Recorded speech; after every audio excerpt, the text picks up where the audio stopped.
Mangal Maitri students, in last lecture we have discussed about Python formatting by using print function। मैंने आपको last lecture में बताया था कि किस तरीके से हम फॉर्मेट फंक्शन का यूज करते हैं किसी भी मैसेज को डिस्प्ले करने के लिए। आज का हमारा टॉपिक है Python input, how to take input in Python. So we want to take the input from the user in Python. We have the input function to allow this. Dear student, in Python, if we want to take input from the keyboard from the user, we have a special function which is known as the input function to allow to take input from the user. तो dear student, मैं आपके सामने एक programme बनाऊंगा जिसमें मैं आपके इस प्रोग्राम में मैं यूजर से इनपुट लूंगा और उसी के कोरस्पॉन्डिंग में आपको कुछ डिस्प्ले करके दिखाऊंगा। तो मेरा आपके साथ पहला प्रोग्राम है कि write a program to enter two number from the user, find the greater number between two number. तो मेरा प्रोग्राम है कि enter two number and find the greater number between two number. अब मुझे दो नंबर एंटर कराने हैं, right. मैंने लिखा ए बराबर इंट, ए बराबर इनपुट, ए बराबर input, enter the first number, b बराबर input, enter the second number, right. फिर मैंने यहां पर लिखा इफ फंक्शन के अंदर a greater than b, a greater than b. फिर मैंने आपके सामने ये देख लिया, मैंने कोलन लगाया, राइट। ये ऑलरेडी इंडेंटेशन आप देख सकते हैं, यहां पर इंडेंटेशन हो रहा है, ये 4 स्पेसिस है, 1 2 3 4, अपना आप ऑटोमेटिकली इंडेंटेशन हो गया है। Print the greater number is, the greater number is, मैं प्लस यूज करूंगा, प्लस str ऑफ ए, और दूसरा तरीका क्या था, कोमा ए। तो मैंने ये वाला तरीका यूज किया है, else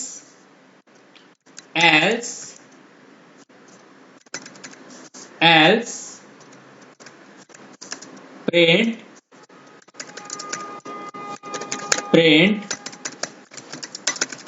the greater number is plus str of b, right. अब मैं इसे रन कर रहा हूं, enter the first number, enter the second number, the greater number is 78। मैंने पहला नंबर डाला आपके सामने 56। मैंने किस फंक्शन का यूज किया, इनपुट फंक्शन का। आप देख सकते हैं मेरे प्रोग्राम में मैंने कौन से फंक्शन का यूज किया है, इनपुट फंक्शन का यूज किया है। तो जब मैंने इनपुट फंक्शन का यूज किया, इनपुट फंक्शन का यूज किया, तो उसने मेरे से कहा एंटर द फर्स्ट नंबर। तो input function will take the input from the keyboard. मैंने यहां पर इनपुट लिया 56। फिर मैंने लिखा एंटर द सेकंड नंबर, मैंने यहां पर डाला 78। फिर उसने चेक किया if 56 is greater than 78, no, condition आपकी क्या हो गई, फॉल्स। तो आपका कौन सा ब्लॉक एग्जीक्यूट होगा, एल्स वाला पार्ट आपका एग्जीक्यूट होगा। अगर आपका 56 78 से बड़ा होता तो आपका इफ वाली कंडीशन ट्रू होती, और अगर इफ वाली कंडीशन ट्रू होती तो आपका ए ग्रेटर होता। बट कंडीशन आपकी फॉल्स है, 56 लेस देन है 78 से। इसका मतलब ये हुआ कि आपकी कंडीशन क्या हुई, फॉल्स हुई। तो आपका कौन सा ब्लॉक एग्जीक्यूट होगा, एल्स वाला ब्लॉक आपका एग्जीक्यूट होगा, और द ग्रेटर नंबर इज आपका क्या आया, 78। आप ऐसे भी लिख सकते थे, the greater number is double quotes comma B. मैंने अभी आपको पहले वाले प्रोग्राम में, पिछले लेक्चर में मैंने आपके साथ यही डिस्कस किया था कि प्रिंट फंक्शन के थ्रू कोई भी मैसेज अगर आपको डिस्प्ले करना है तो आप इस तरीके से डिस्प्ले कर सकते हैं। डियर स्टूडेंट, चलिए इसमें मैं फॉर्मेट फंक्शन का यूज करके दिखाता हूं। लेट अस कि फॉर्मेट फंक्शन इसमें वर्क करता है या नहीं करता है, एक बार करके देखते हैं कि फॉर्मेट फंक्शन इसमें वर्क करता है या नहीं करता है। तो यहां पर लिखता है the greater number is plus dot format a, format a, और यहां पर the greater number is double quotes dot format b. देखते हैं ये रन होता है या नहीं होता है। Run, enter the first number 78, enter the second number 23। तो पहला कंडीशन ए ग्रेटर देन बी, क्योंकि आपने ए क्या डाला 78, आपने बी क्या डाला 23, तो 78 ग्रेटर देन है 23 से, नो, कंडीशन आपकी फॉल्स हो गई। Yes, condition is true, 78 is greater then है 23 से, तो आपका प्रोग्राम आया the greater number is 78। I hope आपको ये चीज समझ में आ गई होगी। यहां पर आप देख सकते हैं मैंने लास्ट लेक्चर में जो आपको फॉर्मेट फंक्शन का यूज बताया था, उस फॉर्मेट फंक्शन का यूज इस लेक्चर में मैंने किया है। इसमें प्रिंट फंक्शन में मैंने फॉर्मेट फंक्शन का यूज किया है। मैंने लिखा print if A greater than B, मैंने लिखा the greater number is pair of curly braces का मैंने आपके सामने यहां पर यूज किया है, डॉट फॉर्मेट ए, तो ए की वैल्यू ऑटोमेटिकली इस पेयर ऑफ कर्ली ब्रेसिस को असाइन हो जाएगी, इस पेयर ऑफ कर्ली ब्रेसिस की जगह असाइन हो जाएगी। फिर मैंने लिखा the greater number is pair of curly braces dot format B, तो इस बी की वैल्यू ऑटोमेटिकली इस पेयर ऑफ कर्ली ब्रेसिस की जगह असाइन हो जाएगी। आई होप अब तो आपको फॉर्मेट फंक्शन का यूज समझ में आ गया होगा कि फॉर्मेट फंक्शन के थ्रू भी हम किसी भी चीज को डिस्प्ले कर सकते हैं। Format is a enhance your knowledge in the print function। अब नेक्स्ट टॉपिक हमारा डियर स्टूडेंट्स आपके साथ होगा ऑपरेटर। नेक्स्ट टॉपिक हमारा होगा आपके साथ डियर स्टूडेंट ऑपरेटर। ऑपरेटर के बारे में थोड़ा सा मैं आपको ब्रीफ ओवरव्यू दे देता हूं। Operators are special symbol in Python language that carry out arithmetic और लॉजिकल कंप्यूटेशन। एक्चुअली ऑपरेटर्स हमारे क्या होते हैं, जैसे हमारा प्लस हो गया, माइनस हो गया, डिवाइड हो गया, मल्टीप्लाई हो गया, तो दीज आर ऑपरेटर्स। ये ऑपरेटर्स हमारे किस तरीके से वर्क करते हैं, एक्चुअली ऑपरेटर करते क्या है, ये ऑपरेटर हमारा अर्थमेटिक और लॉजिकल कंप्यूटेशन परफॉर्म करते हैं। The value that the operator operate on is called the operand. That means कहने का मतलब यह है कि वैल्यू जिन पर ये ऑपरेटर अप्लाई होते हैं उनको हम ऑपरेंड बोलते हैं।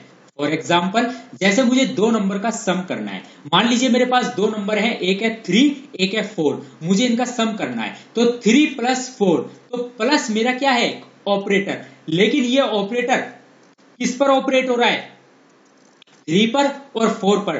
तो जो ये 3 और 4 ये दो वैल्यू हैं, इनको हम कंप्यूटर लैंग्वेज में क्या बोलेंगे, ऑपरेंड। क्या बोलेंगे, ऑपरेंड। आप देख सकते हैं मैंने नोट्स में लिख रखा है the value that the operator operates on is called the operand.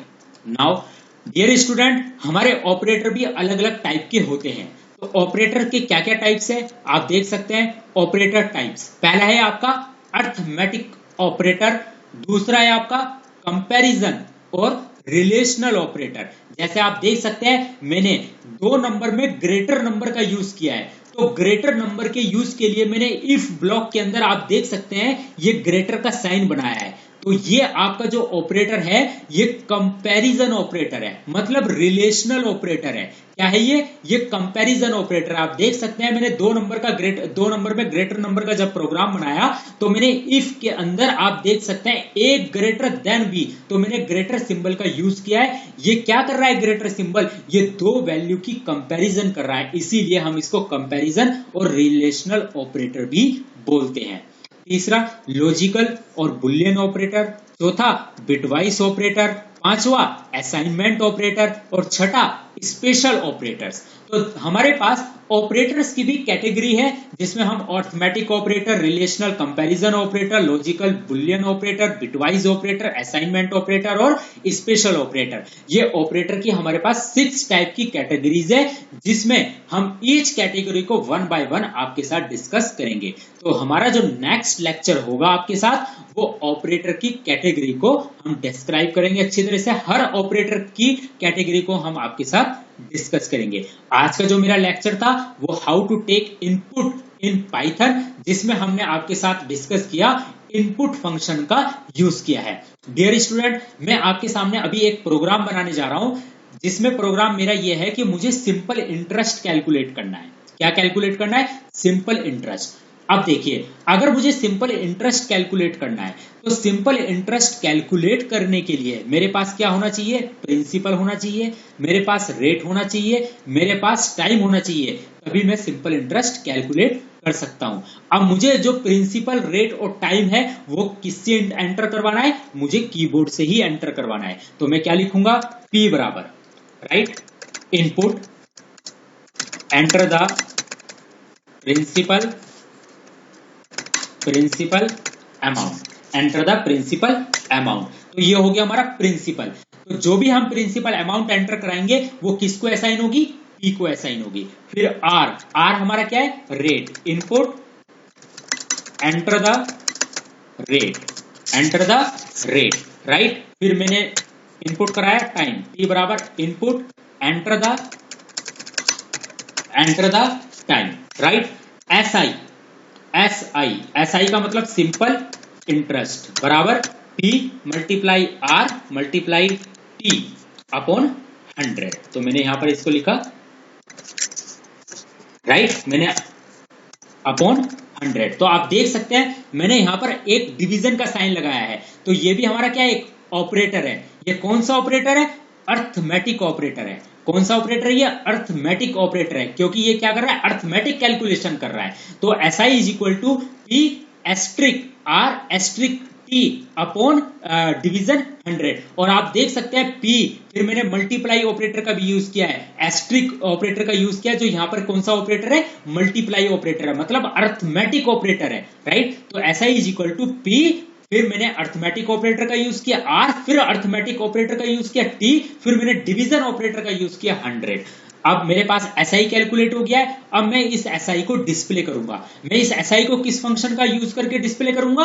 Format function का यूज करके डिस्प्ले करूंगा। मैंने आपको बताया था फॉर्मेट फंक्शन के बारे में। तो चलिए, तो प्रिंट